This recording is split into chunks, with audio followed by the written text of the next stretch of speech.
family, it's Monika here, mental health therapist. And have you ever asked yourself, why do I keep losing my job? Or why do I keep getting fired? If you've ever asked yourself that question and you want to know the answer, please keep watching. I'm Monika Thomas, the founder and clinical social worker at Kindred Connections Therapy Center. I've been a social worker for over 12 years. I decided to do an entire YouTube channel on my journey from cubicle working social worker to successful entrepreneur. Welcome to my channel. Okay, so I really wanted to tackle this topic because if you're anything like me, you've lost a lot of jobs. But unfortunately, I made a very stupid decision in that position and it caused me to get fired, and then I was out of a job altogether. Not only that, I used to show up late a lot, and because of that, I was terminated from that position. I had some issues in that position and I was fired from that position as well. Or you've quit a lot of jobs and you don't know why. Again, in my example, or for those of us who consider ourselves to be driven, motivated, focused, we're forward thinkers, we're creative, we have a lot of great ideas. When we first graduated from college, for most of us, it was our vision, maybe something that our parents had maybe pushed upon us subconsciously or consciously to go out into the world and make something of ourselves, to be productive members of society, to do something with the degree that we attained. So when we started our journey into corporate America, we just found that it wasn't a good fit. We might have been able to find some jobs that gave us gratification, that made us happy, that we really wanted to do, that we felt good doing, that it kind of gave back to the community, or it produced a lot of income for us, but it was a part or a piece missing that just didn't connect with us. Or we would do really well for about 3 months or 6 months or a year, and then we got this feeling or this itch that really made us feel as if we weren't working toward our goals, or that we weren't really feeling fulfilled, or that it was something else that we wanted to be doing, or we had this feeling that it was something greater, it was something bigger that we were supposed to be doing. And I always tell people, if you have that feeling, if you have that sensation, trust it. Don't push it away. Don't discount it. Don't let someone talk you out of it. That feeling was placed within you for a reason. And what that is desire. It's your desire. It's your passion to do something more, to contribute more to the world.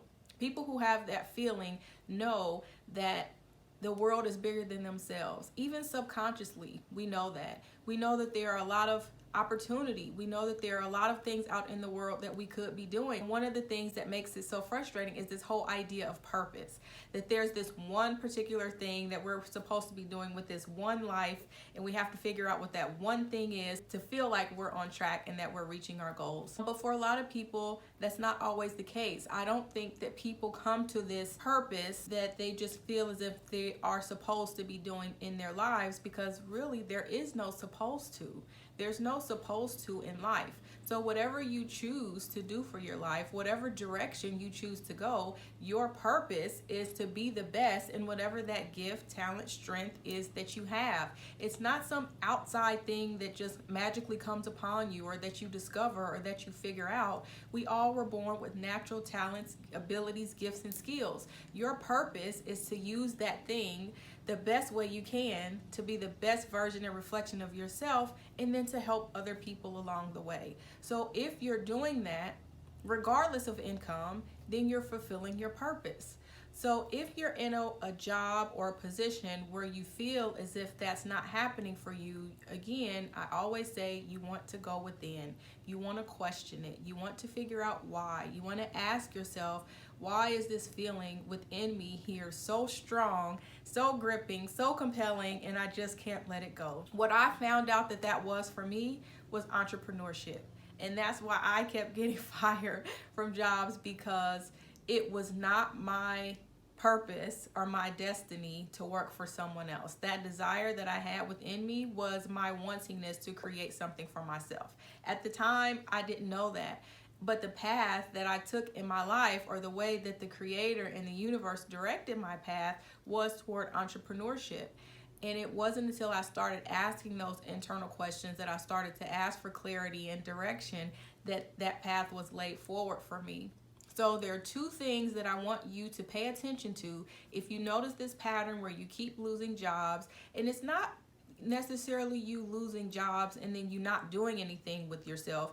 You're losing jobs, but you have these ideas, you have this creative spark, you have this energy, you have this desire, you have these visions and goals and aspirations. So it's not just you quitting and then nothing's coming to you, or nothing's being produced, or nothing's kind of festering within you. That's not what I'm talking about. You still have this fire, this flame, this burning desire to do something. So if that's you, and you notice that you have that, I want you to pay attention to 2 feelings that you're noticing within yourself, and then figure out what actions you need to take to bring some harmony and balance and alignment with that feeling and what you're doing with your life. 1, I want you to notice this feeling of longing. If you notice this gripping feeling of longing to want or do or be or perform or act, when you notice yourself visioning, envisioning, creating, writing down, doodling things about yourself, things about your life, things about your wants, your wishes, and your desires, pay attention to that longing. That longing is your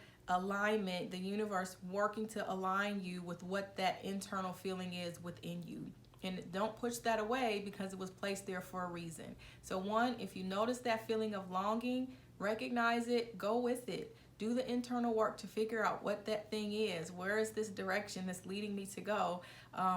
What are my passions, my goals, my desires? 2, if you notice the feeling of discontent, where you just have this unsettling, unwielding unhappiness that just kind of comes. It may ebb and flow, come and go, but it's this discontentment with life. And for those of you who are more religious, more my religious followers, you might know that discontentment is really not a trait or a characteristic that you're called to evaluate and to experience, because there's a focus on contentment.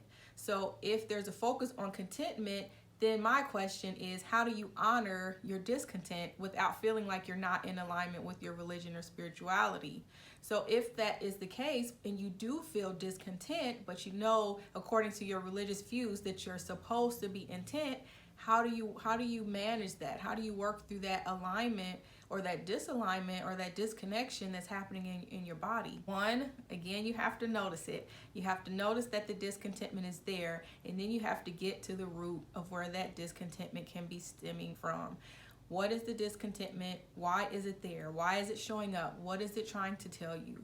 Discontentment can be a feeling of unhappiness, a feeling of feeling disconnected, that you're stuck, that things aren't going the way that you want them to go, that things keep falling apart, that the bottom keeps falling out, and then that feeling of discontentment can come. So I always talk about the brain-body connection. So there's some kind of internal connection, internal message, a negative self-belief that's attached to that feeling of discontentment. That feeling of discontentment can be, I want to be happy, or I don't deserve to be happy, or I want happiness, or I don't know if happiness is for me. So whatever those thoughts are that you're having, we have to figure out, why are those thoughts there? What feelings are they creating? And then how can you begin to work backwards, thinking about the thought and the emotion that's being produced from the thought, and then the action that you're playing out in real time. So sometimes if we have discontentment, for everybody, discontentment doesn't lead you to motivation.